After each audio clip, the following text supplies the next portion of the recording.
건대병원 신경과 교수로 계시고요. 저서로는 대한노인신경의학회 학술상, 그다음에 서울시 치매관리사업 최우수 논문상을 받으셨습니다. 자, 그러면 우리 교수님 말씀을 듣도록 하겠습니다. 고맙습니다. 네, 반갑습니다. 저는 소개 감사드리고요.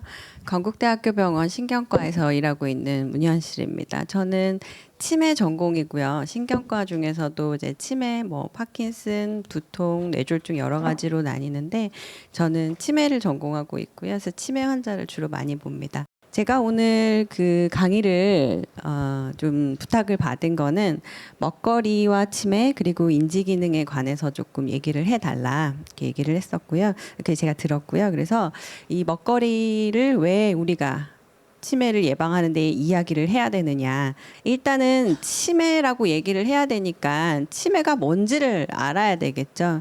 기본적으로 치매는 정상적으로 생활을 해오던 사람이 다양한 그 후천적 원인으로 기억력을 비롯한 여러 가지 인지 기능이 장애가 생겨서 일상생활에 심한 영향을 주는 상태를 이야기한다. 이렇게 얘기를 하고 있습니다. 문제는 치매를 일으키는 원인이 도대체 뭐냐?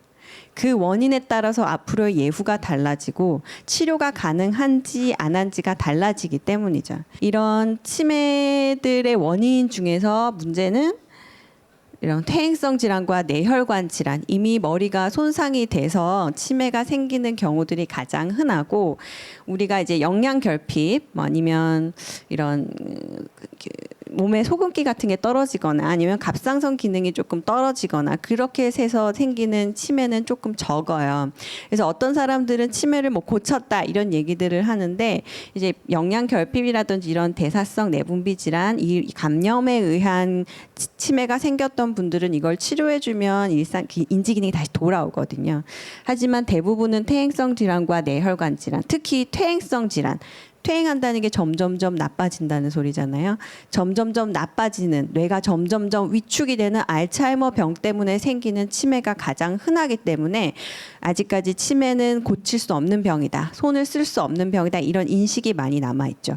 그래서 아까 계속 나오는 알츠하이머 병, 혈관성 치매 이렇게 계속 나왔는데요. 그래서 알츠하이머 병은 바로 그거예요. 그러니까 병이에요. 알츠하이머 병이고, 이게 점점 지속이 되면 치매가 되는 거죠. 치매를 일으키는 원인 중에 하나입니다. 이 가장 파워는 크지만 모디파이어블, 우리가 이제 인터벤션을 넣기가 조금 힘들지만 음식 같은 경우는 저희가 인터벤션을 쉽게 꽤 할 수 있습니다. 그래서 음식에 대해서 조금 얘기를 해드리는데, 사실 음식에 대한 치매 연구는 아까도 말씀드린 그렇게 많이는 없어요. 많이는 없고, 아까도 계속 많은 연자분들이 말씀하셨지만 확실하게 우리가 그래서 이제 기아 아니야 이렇게 얘기한다면 누구든지 기아 이렇게 얘기할 수가 없는 것처럼 조금 연구가 굉장히 좀 어렵습니다. 이유는 제가 조금 이따 말씀드릴 건데요. 그래서 일단은 먹거리에서 나와 있는 치매와 알츠하이머 병에 의한 치매가, 알츠하이머 가장 많기 때문에요. 알츠하이머 치매와 관련되어 있는 먹거리가 도대체 어떤 거냐? 이런 거를 주로 보면은 가장 좋은 이펙트가 있는 거는 이제 생선, 채소, 과일, 커피입니다. 그리고 하루 한두 잔의 술이죠. 하루 한두 잔의 술. 절대로 한 병 아니고요. 한두 잔. 그리고 여기서 말하는 술은 대부분 외국에서 진행된 연구이기 때문에 와인입니다. 다른 게 아니라 이 와인이고, 이 와인 안에 특히 붉은 와인을 얘기하거든요. 붉은 와인은 포도 껍질을 벗기지 않고 그대로 만든 거기 때문에 이 포도 껍질에 있는 성분이 몸에 좋기 때문에 이 붉은 와인을 꼭 얘기를 하는 거죠. 거기에다 발효가 됐으니까. 가장 하지만 하이라이트는 이 지중해식 식단입니다. 이 지중해식 식단에 대한 연구가 발표되자마자 굉장히 학회에서 큰 호응을 얻었거든요. 지중해 지역의 식단을 따온 거고요. 과일, 채소, 시리얼에도 우리가 얘기하는 그런 달콤한 있잖아요. 켈로그 이런 달콤한 거 들어간 게 아니고, 여기서 말한 건 뮤즐리라고 엄청 설탕이 안 들어가고 맛이 없는 그런 통곡물 시리얼이에요.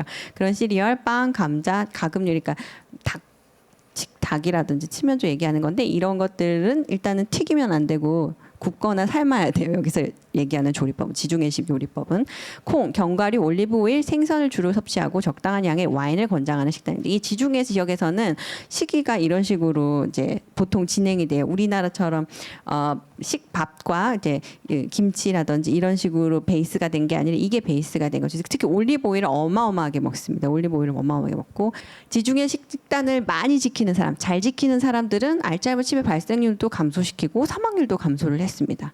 그래서 지중해식 식단을 잘 지키면은 뭐 건강에 좋다고 발표가 됐습니다. 그리고 올해 나온 따끈따끈한 식단이에요. 마인드 식단이라고 해서 이거는 이제 그 시카고 쪽, 그러니까 미국에서 발명한 그 개발된 식단입니다. 그 미국에서 그 시카고 쪽에서 대학교에서 이때까지 나온 그 지중해식 식단이라든지 재팬 식단이라든지 대시작 식단에서 그 식품 분석을 하나하나 해가지고요 인지 기능과 확실히 연관이 있는 거 몇 개만 추렸어요. 그래서 대시 다이어트, 마인드 다이어트를 했는데 이 메타 분석을 했더니 채소류 중에서는 다른 게 아니라 초록잎 채소가 인지 기능과 확실히 연관이 컸다는 거예요. 자기들이 분석을 했더니 오늘 초록잎 채소만이 인지 기능과 확실히 연관이 있었다고 생각을 했고 과일 중에서는 또 다른 과일 말고 베리류 우리가 얘기하는 딸기, 뭐 블루베리, 라즈베리 이런 산딸기 이런 거 있죠. 그런 베리류들이 과일 중에서 확실히 치매를 예방하는 효과가 있었다고 얘기를 해서 목적은 퇴행성 신경 질환을 예방하기 위한 식단. 그래서 이런 것만 골랐어요. 아까 지중해식 다이어트가 채소와 과일을 끼니 때마다 먹어야 되거든요. 그리고 생선도 굉장히 자주 먹어야 돼요. 생선 좋아하는 사람들은 먹지만 우리나라 사람들 생선 못 먹는 사람들도 있잖아요. 그 튀기면 또 안 되니까. 그래서 그런 사람 먹기 힘든데 여기서는 이런 잎채소들을 먹고 그다음에 일주일에 한 번만 생선을 먹어도 된다고 돼 있어요. 이렇게 식단을 짰거든요. 이렇게 식단을 짰더니 효과가 있더라. 이걸 했더니 진짜 신경퇴행성 질환의 예방에 도움이 되더라. 그래서 이 마인드가 바로 그 치매 예방에 위해서 스페시픽하게 개발이 된 식단입니다. 그래서 결론은 식단과 알츠하이머 치매 연구는 아까 말씀드렸다시피 많이 부족해요. 그래서 임식 식단 연구가 굉장히 힘든 것이 바로 아까 말씀드린 그런 여러 가지 제약점 때문인데요. 기본적으로는 이런 패턴을 지키셔야 되죠. 많이 섭식하는 거는 이거는 적게 섭취를 해야 되죠. 그리고 영양소 음식 식이 패턴과 관련된 연구 그다음에 인종마다 다 다르기 때문에 이런 식단들을 우리나라에서 적용을 했을 때 우리나라 노인에게서는 어떻게 나타날지 특히 중년기에 적용했을 때 나이 들어서 치매가 생기는지 안 생기는지 우리나라 연구가 필요한 거죠. 그래서 좋은 음식들 그림을 제가 따왔기 때문에 그리고 이 음식은 아까 말했다시피 치매의 여러 모디파이블 조절 인자 중에서 한 부분을 차지하고 있는 거예요. 나머지 부분들도 잘 지키셔야 돼요. 운동하기, 공부하기, 잠자기 이런 거 잘 지키시고 음식도 잘 지키셔야 합니다. 감사합니다.